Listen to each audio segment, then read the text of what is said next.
क'क्राझाराव इलेक्सन गेलेफैदों बिथाङा नुखाबाय बेवहाय आरो इलेक्सन गेलेना लाब गैला गतिके दावराव दावसि खालामनानै बिथाङा खालामफिननायनि बेबस्थाखौ खालामदों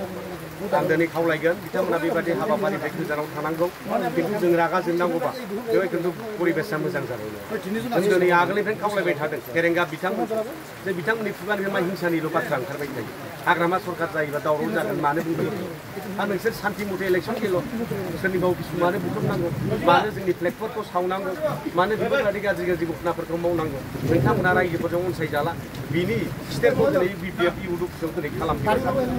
रायजोखौ बुजाय नोंथांमोना हागौमानि दिनै नोंथांमोना 5 बोसोराव जाख्ल'जोब्बाय दिनै 5 बोसोराव दिनै रायजो मोननांगौ स्कुल कलेज प्रभिन्सियेलाइज जानांगौ बिटिआर एकटनि दफा इमप्लिमेन्ट जानांगौ दिनै बेफोर मोनसेबो जायाखिसै दिनै लाजिनो रोङा बिथांमोना दिनै जोंनि इउड अफिसखौ बुफायफैदों बिसोर इउड अफिसाव सोरबाफोर आघातफोर जादों नामा दा बेवहाय जों नुफैदों 3 मानसि आघात जादों खर'आव आघात जादों आथिङाव आघात जादों बेखौ जों नुफैदों लाजिनो रोङा बिसोर बेबादि खालामनानै इलेक्सन देरहानो हागोन नोंसोर रायजो राजाफ्रा दिनै गाज्रिसो मोनगासिनो दङ जाय मानसिफ्रा सान्थिनि खोथा बुङो जाय प्रमद बर' बिथाङा सान्थिनि खोथा बुङो बिथांमोनानो दिनै गुन्दा फाथाय दिनै जोंनि सेंग्राफोरखौ बिपिएफनि मानसिफोरखौ दिनै एटेक खालामनो दिनै अर्डार होबाय होमबा बे प्रमद बर'आ सासे सान्थिखौ मोजां मोनग्रा सान्थि लाबोग्रा नेता जाबाय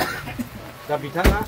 दिनै बेबादि खार्यकलामनिफ्राय गोजानै थानांगौ दिनै क'क्राझारबासिया सोरबा फेरेंगा सोरबा प्रमद बर' रावखौबो सिनाया बे जोलैनि हांगारफ्रा दिनै क'क्राझाराव इलेक्सन गेलेनो फैदों फेरेंगाबो जेनलांगोन खाम्फाबो जेनलांगोन दिनै बेहाय माने प्रमद बर'आबो जेनलांजोबगोन बिसोर मोननै इलेक्सन गेलेदों 6थायानो दिनैनो जेनखाबाय दा बे अबस्थायाव जों फाग्ला जागासिनो प्रमद बर'आबो सैमा फाग्ला बादि जाबाय दिनैहाय जिथु दिनैहाय नायगाव इउड अफिसावहाय पुलिस प्रशासननि मानसि दिनै मा खालामो दा पुलिस प्रशासना फैदों तदन्त खालामफैदों बुस्थुफोरा मा डेमेज जादों बेखौ सिजारलिस बानायदों बिथांमोना आरो दसे उनाव जोंनि मानसिफोरखौ मेडिकेलाव लांगोन बेखौ सिस्टेम पुलिसनि दिनै माबा मोनसे इनभेस्टिगेसन खालामोबा दिनै बुस्थुफोरखौ बिथांमोना लानानै थांनांगौ दा बेबायदि बिथांमोना खालामदों दसे उनाव FIR हैनाय जागोन आरो जों खावलायगोन जाहाथे प्रमद बर' मानाव गेदेर बिथांमोना दिनै फेरेंगा दिनै खाम्फा बरगयारि दिनै गबिन्द बसुमतारी दिनै एबसुनि आफादगिरि दिनै दिपेन बर' पुनिन बसुमतारी जाहाथे बिथांमोना गावबागाव मानसिफोरखौ बादा होनानै दोनो जाहाथे बेबादि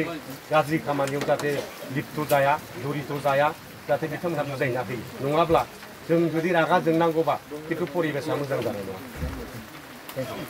समस्थियाव अबाव दैखर अबाव नाला दङ नों जेबो मिथिया माखासे नोंनि एक्टिं नोंनि माखासे गुन्डागिरिया बै समाव नों एनडिपि थानाय समाव जेरैबायदि दुगा दादागिरि देखायदोंमोन नोङो बे सिस्टेमखौ जाहाथे जोंनि बे क'क्राझार बावखुंग्रि समस्थियाव दा खालामथों नङाबा आलादा जागोन नोंसोर जोंनि मानसिखौ सासे दांदोंना जों 10 जनखौ दांनो हायो गोसोबा खिन्थु जों दाङा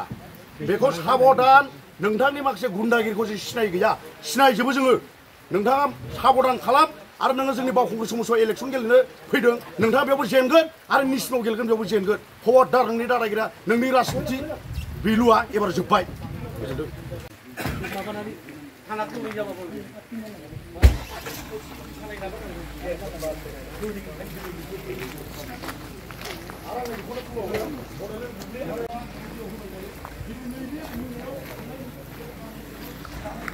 नायगाव भिडिअ श'व नै माबादि बुफायलांजोबदों नायनो हागोन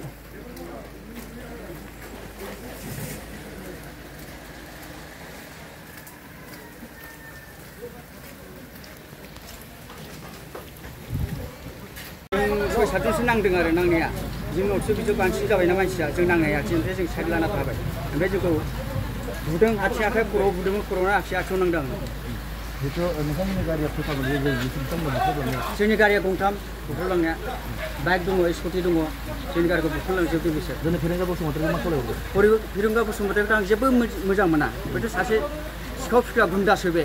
मानसि मोजांखौ गाज्रि खालामग्रासो सिखाव गुन्दासो बे बेनि थाखायनो बिथांमोनाबो फैनानै बेवहाय दुम दाखाल खालामफैदों बेनो बिथोन गासिबो थेंक